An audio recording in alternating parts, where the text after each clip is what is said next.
Chapter kali ini berjudul Langit Ibu Kota.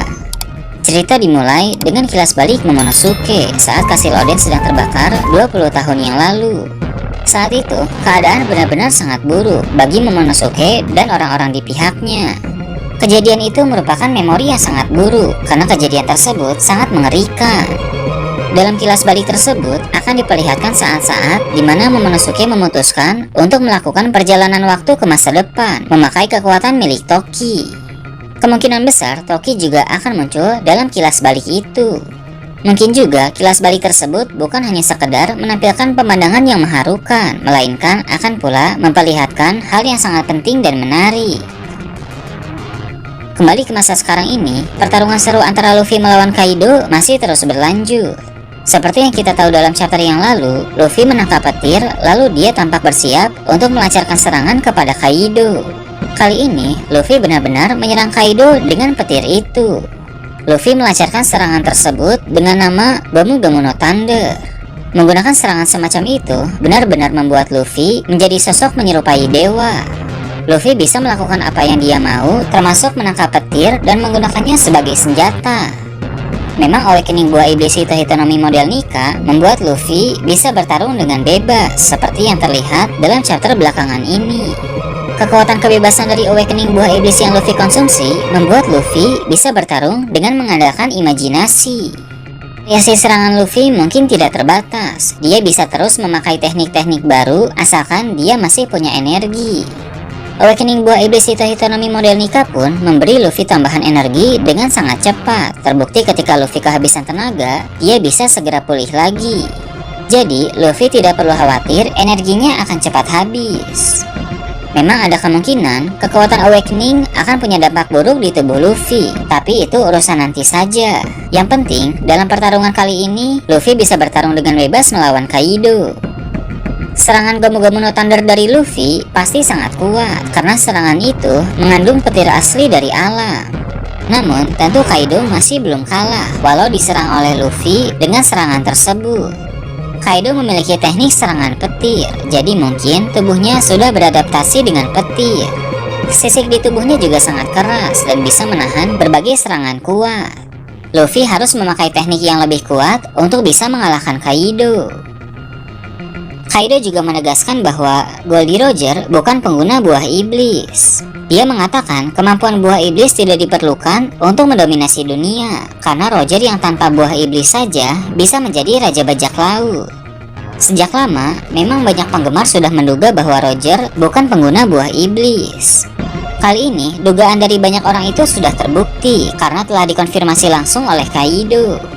Ini juga menegaskan bahwa Kaido pernah melihat bagaimana Roger bertarung. Bahkan mungkin Kaido sendirilah yang pernah berhadapan dengan Roger.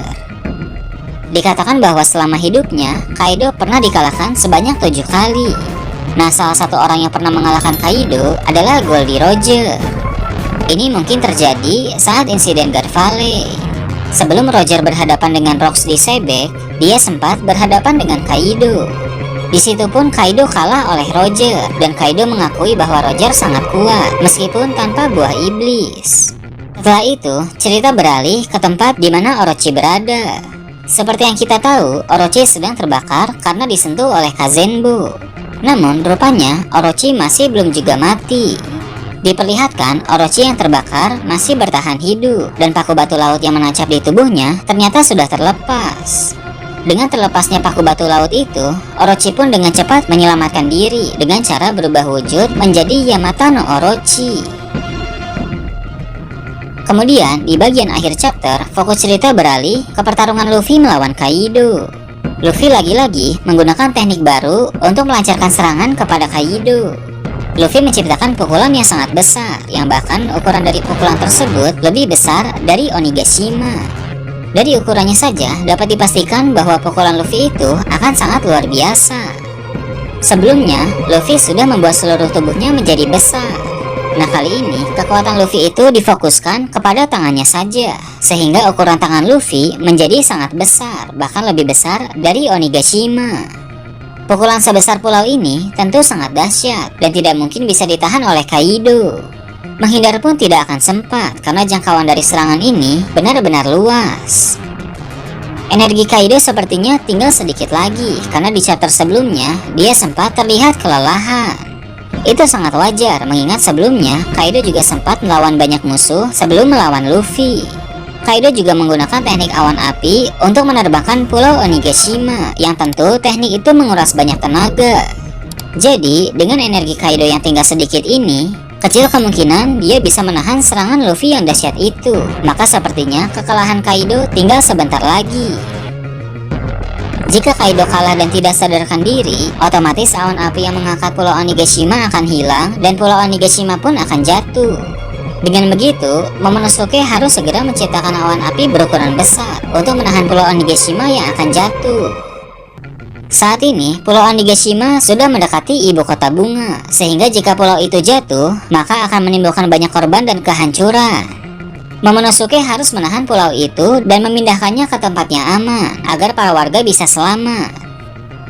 Tapi, jika skenario Momo itu tidak berhasil, maka opsi lain yang cukup populer adalah Luffy akan menggunakan awakening-nya untuk merubah bagian bawah Pulau Onigashima menjadi karet, atau Luffy akan menciptakan lapisan karet yang sangat besar agar pulau itu bisa tertahan dan tidak jatuh di ibu kota bunga.